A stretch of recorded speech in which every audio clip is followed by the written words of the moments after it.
Première acquisition immobilière. Alors, comment faire sa première acquisition immobilière? C'est une question qui me revient souvent et je vais répondre à cette question dans cette vidéo. C'est un sujet qui vous intéresse? Restez bien connectés jusqu'à la fin de cette vidéo. Je vous dis à tout de suite.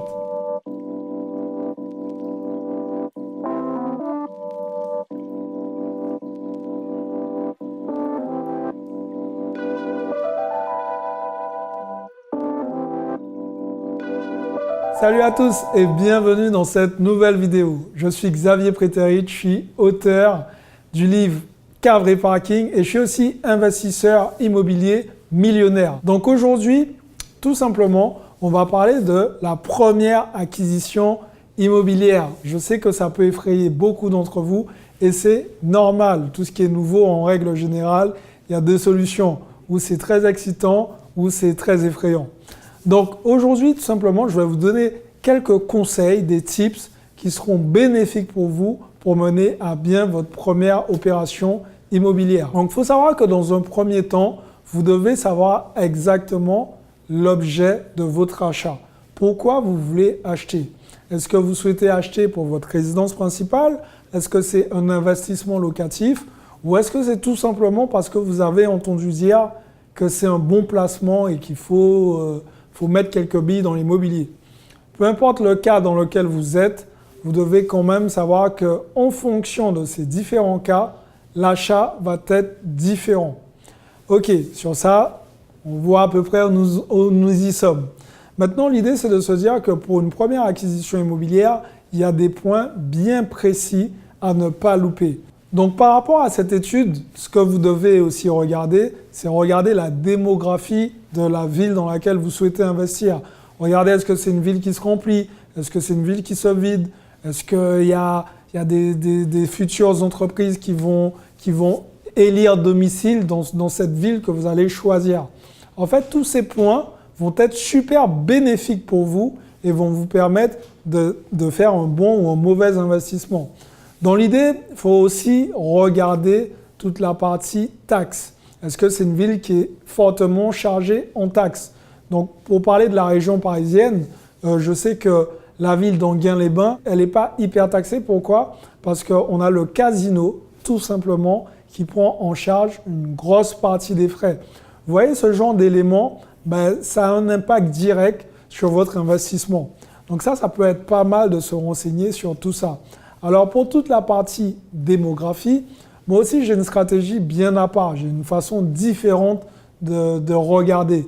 Mais là, ce n'est pas l'objet de la vidéo. Je vais vous préparer tout ça dans une prochaine vidéo. Aujourd'hui, il faut, à part regarder tout ce qui est emplacement et démographie, il faut aussi vous concentrer sur la partie extérieure de votre immeuble, de votre appartement, la façade. En règle générale, la façade en dit long sur l'état d'un immeuble. Si vous avez une façade nickel, vous savez qu'en règle générale, c'est que ce sont des parties qui sont très bien entretenues par le syndic, mais ça peut aussi vous coûter cher. Il y a certains syndics qui ont pour but tout simplement de faire claquer le fric. Et l'objet, ce n'est pas non plus de se retrouver à avoir un immeuble hyper bien, en tout cas un appartement dans un immeuble hyper bien, mais tout le temps mettre la main à la poche parce que vous n'avez pas vraiment le contrôle dessus. Ensuite, vous devez vous positionner différemment. Regardez les parties communes sur la première acquisition, c'est très important. On a tendance à se dire, bon, je vais d'abord regarder l'appartement ou le bien. Les parties communes, ce n'est pas grave puisqu'on ne vit pas dans les parties communes, mais c'est une très grosse erreur. Pourquoi? Parce que les parties communes, c'est le premier endroit dans lequel on rentre quand on veut acheter un bien immobilier. Donc tout ça, tous ces petits aspects extérieurs vont avoir un impact considérable sur votre logement. Donc vous devez vraiment faire attention à tous ces petits impacts. Regardez aussi les boîtes aux lettres.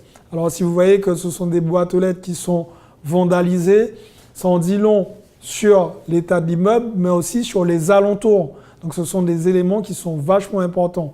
Ce que je peux vous conseiller, c'est qu'en semaine, vous passez autour de l'immeuble, vous regardez comment ça fonctionne, vous posez des questions au voisinage. Comme ça va vous aider un peu à savoir comment vous positionner.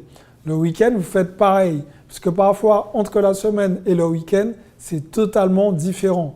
Passer en journée, passer en soirée. Vous allez voir que la population change et l'œil aussi est totalement différent. Si c'est un immeuble avec un ascenseur, regardez le nombre d'étages. Vous aurez compris que plus il y a d'étages, et plus ça peut vous coûter cher. Attention tout de même, je vous invite à monter avec l'ascenseur, mais à redescendre par la cage d'escalier pour voir l'état de la cage d'escalier. Ça aussi, c'est vachement important. Regardez comment c'est fichu. Est-ce qu'il y a des portes couvre-feu? Est-ce qu'il y a des normes de sécurité dans les parties communes? Tous ces éléments vont être super importants et vont avoir un impact direct sur votre logement. Donc ça peut paraître un peu contre-intuitif puisque vous ne vivez pas à l'extérieur, mais malheureusement, tous ces frais vont être répercutés sur vous puisque vous êtes copropriétaire finalement quand vous achetez un appartement dans un immeuble. Donc l'idée, c'est vraiment dans cette première acquisition de regarder tous les points qui sont à l'extérieur. Si vous décidez d'acheter tout simplement un immeuble de rapport, mais ça va être à peu près la même chose. La façade primordiale, les parties communes primordiales, mais surtout pour les gens qui achètent des immeubles, vérifiez la toiture. La toiture, c'est vraiment le truc qui peut vous coûter le plus cher et qui peut vous faire avoir un investissement hyper rentable à passer un investissement ultra négatif, cash flow négatif à tous les coups. Parce qu'effectivement, même si vous allez me dire qu'on peut éventuellement passer la toiture en déficit foncier, il faudrait déjà le voir avant l'achat et l'inclure dans votre budget. Et ça peut être aussi un élément déclencheur pour pouvoir négocier le prix d'achat. Donc, ce genre de points vont être vachement importants pour votre première acquisition. Maintenant, après, dans le bien immobilier, je vous ai fait une vidéo déjà au préalable où je vous explique tous les points qu'il faut vérifier quand vous achetez soit un appartement, soit un immeuble de rapport. En tout cas, j'espère que cette vidéo vous a été utile. Si c'est le cas, mettez-moi un gros like, partagez cette vidéo et juste en bas dans la description, je vous ai préparé un petit questionnaire sur lequel on va pouvoir échanger. C'est pour mieux vous comprendre, mieux vous aider. Donc ça va être cool. N'hésitez pas à partager avec vos amis, mais surtout, remplissez-moi ce questionnaire pour qu'on puisse passer à l'action ensemble. Pour les autres, passez à l'action parce que demain, c'est pour les faibles. Et si ce n'est pas fait, abonnez-vous maintenant.